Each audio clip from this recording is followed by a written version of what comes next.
आज हम लोग बात कर रहे हैं जो राष्ट्रीय बोर्ड का गठन होता है वन प्राणी संरक्षण अधिनियम के अंतर्गत एक राष्ट्रीय बोर्ड का गठन किया जा रहा है। उस राष्ट्रीय बोर्ड के अंतर्गत कौन कौन सदस्य शामिल होंगे, तो यहाँ बहुत संक्षेप में समझ जाइए कि प्रधानमंत्री इसका अध्यक्ष होगा। प्रधानमंत्री जो है इसका एक्स ऑफिसियो है, मतलब जो भी प्रधानमंत्री रहेगा इस बोर्ड का अध्यक्ष होगा। अर्थात जैसे प्रधानमंत्री बदलेंगे यहाँ अध्यक्ष बदल जाएगा। ठीक है। इसके बाद बात आता है वन तथा वन प्राणी का प्रभारी मंत्री, ये उपाध्यक्ष होगा, वो उपाध्यक्ष होगा, क्योंकि इस सिस्टम को लगभग ये ज्यादा बेहतर जानता है। ठीक है।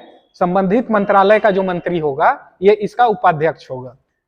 इसके बाद बताया गया है इसके अंतर्गत सांसद भी शामिल होंगे।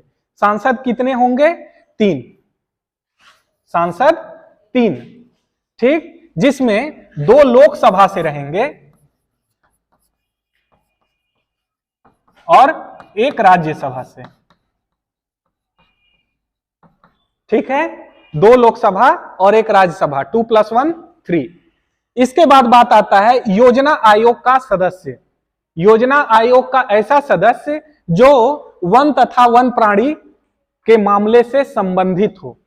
ठीक, किंतु वर्तमान में योजना आयोग को समाप्त कर दिया गया है, मालूम है कि नहीं? 2014 में जब गवर्नमेंट चेंज हुई, जब नरेंद्र मोदी सरकार में आए, तो उनका यह प्रस्ताव था कि योजना आयोग वर्तमान में कोई उपयोगिता नहीं रखता है, इसलिए योजना आयोग को समाप्त कर दिया जाए और योजना आयोग के जगह नया आयोग बनाया गया जिसको नाम दिया गया नीति आयोग। ठीक है। नीति आयोग का भी जो प्रभारी अध्यक्ष होता है वो प्रधानमंत्री ही होता है। योजना आयोग का भी अध्यक्ष जो होता था वो प्रधानमंत्री ही होता था। वर्तमान में नीति आयोग काम कर रहा है, तो योजना आयोग के जगह आप ये समझ सकते हैं कि नीति आयोग का कोई सदस्य यहाँ एक शामिल होगा जो वन तथा वन प्राणी के मामलों से संबंधित हो। इसके बाद बात आती है अशासकीय संस्था के लोग या अशासकीय संस्था के व्यक्ति। ठीक है। अशासकीय संस्था मतलब कोई भी नॉन गवर्नमेंट इंस्टीट्यूट, वहां से कौन चुनेगा? तो वहां से केंद्र सरकार चुनेगी। ये केंद्र सरकार के स्तर पे बॉडी बनाई गई है, तो यहां कौन चुनेगा? केंद्र सरकार। ठीक है। और केंद्र सरकार कितने लोगों को चुनेगी? तो ये बताया गया है कि 5 लोगों को चुनेगी। ठीक है। अशासकीय संस्था के व्यक्तियों में से किसी 5 व्यक्ति को केंद्र सरकार नामित करेगी कि इस बोर्ड के आप सदस्य होंगे। सामान्यतः ऐसे लोग जो वन तथा वन प्राणी के संबंध में जानकार व्यक्ति होते हैं, उन लोगों को इसमें चुना जाता है। इसके बाद आता है वन संरक्षण या इकोलॉजिस्ट या पर्यावरणविद, जो पर्यावरण के अच्छे जानकार हों। ठीक है। या इकोलॉजी के अच्छे जानकार हों, वन संरक्षण के अच्छे जानकार हों, ऐसे लोगों को केंद्र सरकार चुनती है और ऐसे लोगों की संख्या रखी गई है 10। ठीक है। 10 लोग यहां से चुने जाएंगे। इसके बाद बताया गया है कि विभाग के सचिव, कौन सा विभाग? वन तथा वन प्राणी। वन तथा वन प्राणी विभाग जो है उसका जो सचिव होगा वो भी यहां एक सदस्य के रूप में शामिल होगा। आर्मी स्टाफ का जो प्रमुख होगा वो भी एक सदस्य के रूप में शामिल होगा। रक्षा मंत्रालय का जो सचिव होगा, ठीक है, डिफेंस जो मिनिस्ट्री होती है उसका जो सचिव होगा, सेक्रेटरी होगा, वो भी एक पद रखा गया है कि वो भी यहाँ एक सदस्य के रूप में काम करेगा। वित्त मंत्रालय का जो सचिव होगा वो भी यहाँ सदस्य के रूप में रखा गया है। सूचना व प्रसारण मंत्रालय का सचिव, ताकि जानकारी बहुत तेजी से कम्युनिकेट की जा सके, सूचना एवं प्रसारण मंत्रालय का सचिव वो भी यहाँ एक सदस्य के रूप में काम करेगा। आदिम जाति कल्याण विभाग का सचिव वो भी एक सदस्य के रूप में काम करेगा। अर्थात आदिम जाति जो कल्याण विभाग होता है वहां से भी एक जो प्रभारी सचिव है उस विभाग का, उसको यहाँ एक सदस्य के रूप में नामित किया जाएगा। जैसे ही सचिव वहां बदलेगा, यहां भी सदस्य बदल जाएगा। मतलब जो वहां सचिव होगा वो यहां सदस्य होगा।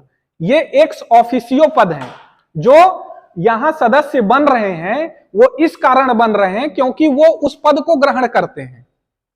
ठीक है, यहां सदस्य के साथ वैसा नहीं है जो कि 5 लोग या 10 लोग चुने जा रहे हैं या संसद से जो लोग चुने जा रहे हैं वो एक्स ऑफिसियो नहीं कहेंगे।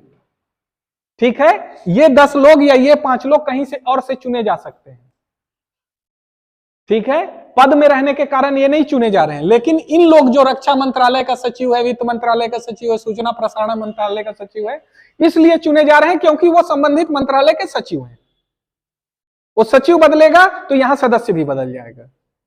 इंडिविजुअल को नहीं चुना गया है, उस पद को चुना गया है। जो उस पद पे सचिव के रूप में काम करेगा, उस पद का व्यक्ति यहां पे सदस्य के रूप में काम करेगा। आदिम जाति का हमने देख लिया। फिर यहां देखते हैं कि वन एवं वन प्राणी मंत्रालय का जो डायरेक्टर जनरल ऑफ फॉरेस्ट है, ठीक है, डायरेक्टर जनरल ऑफ फॉरेस्ट, वो भी यहां एक सदस्य के रूप में काम करेगा। डायरेक्टर जनरल ऑफ टूरिज्म, जिसको हम पर्यटन कहते हैं, पर्यटन हमारे यहां एक संसाधन का महत्वपूर्ण साधन है। किसी भी देश की इकोनॉमी में पर्यटन एक महत्वपूर्ण साधन होता है। आप देखेंगे कि कई सारे इको टूरिज्म बनाए गए हैं। कई सारे ऐसे वन हैं जिनको टूरिज्म के रूप में विकसित किया जा रहा है, चाहे वो कान्हा किसली हो, चाहे पचमेढ़ी हो या कच्छ का जो आपका क्षेत्र है, क्या गिर राष्ट्रीय उद्यान जो है वो है। मतलब जितने भी राष्ट्रीय उद्यान है एक तरह से, बांधवगढ़ हो गया, ये आपके किस तरह से एक टूरिज्म के रूप में विकसित किए जा रहे हैं। तो संबंधित टूरिज्म का जो डायरेक्टर जनरल ऑफ फॉरेस्ट है, sorry, director general of tourism है, वो भी यहां एक सदस्य के रूप में काम कर रहा है। और director general of ICFR, Dehradun में ये संस्था है, वहां का भी डायरेक्टर जनरल यहां एक सदस्य के रूप में काम कर रहा है। संचालक जो है वन प्राणी शिक्षण संस्थान, ये भी देहरादून में है। ये जीके का आपका जो कॉम्पिटिटिव एग्जाम देंगे वो भी कई बार पूछा जाता है कि वन प्राणी शिक्षण संस्थान कहाँ है, देहरादून में। तो संचालक जो है वन प्राणी शिक्षण संस्थान का, वो भी एक सदस्य के रूप में काम करेगा। और संचालक जूलॉजिकल सर्वे ऑफ इंडिया और बॉटनिकल सर्वे ऑफ इंडिया, दोनों के संचालक यहां सदस्य के रूप में काम करेंगे। यहां संचालक इंडियन वेटरनिटी रिसर्च इंस्टीट्यूट भी एक सदस्य के रूप में है। और सेंट्रल जू अथॉरिटी का सचिव भी यहां सदस्य के रूप में है। यहां नेक्स्ट जो सदस्य हैं वो संचालक नेशनल इंस्टीट्यूट ऑफ ओशिनोलॉजी के हैं। और 10 ऐसे लोगों हैं जो कि राज्य से चुने जाएंगे। 10 सदस्य कहां से चुने जाएंगे? राज्य या केंद्र शासित प्रदेशों से। ये रोटेशन से चलेगा। ये नहीं कि 10 राज्य को चुन लिया और वो हमेशा रहेंगे, वो अल्टरनेटिव रोटेट होते रहेगा। ठीक है, तो इस तरह से हम देखते हैं कि ये सारे मेंबर इसके अंतर्गत चुने जाते हैं। एक और सदस्य सचिव जो चुना जाता है वो कहा गया है कि संचालक वन प्राणी संरक्षण, वन प्राणी संरक्षण का जो डायरेक्टर होगा, जो संचालक होगा, वो इसका सदस्य सचिव होगा। तो कुल ऐसे अगर आप योग करेंगे तो 47 लोग होते हैं जो इस बोर्ड में शामिल होते हैं। ठीक है, अधिकांश जो पद है वो एक्स ऑफिसियो है। अधिकांश जो पद है एक्स ऑफिसियो है। किसी पद में रहने के कारण इन लोगों को यहां चुना जा रहा है। ऐसे लोग जो एक्स ऑफिसियो नहीं है, ठीक है, उनके लिए भत्ता की व्यवस्था इस बोर्ड के अंतर्गत की गई है। उनको एक निश्चित भत्ता दिया जाएगा जो तय किए जाएंगे। ठीक है, इस बोर्ड का क्या काम होता है इसकी चर्चा हम अगली क्लास में करेंगे। ठीक है, बस बंद कर दो।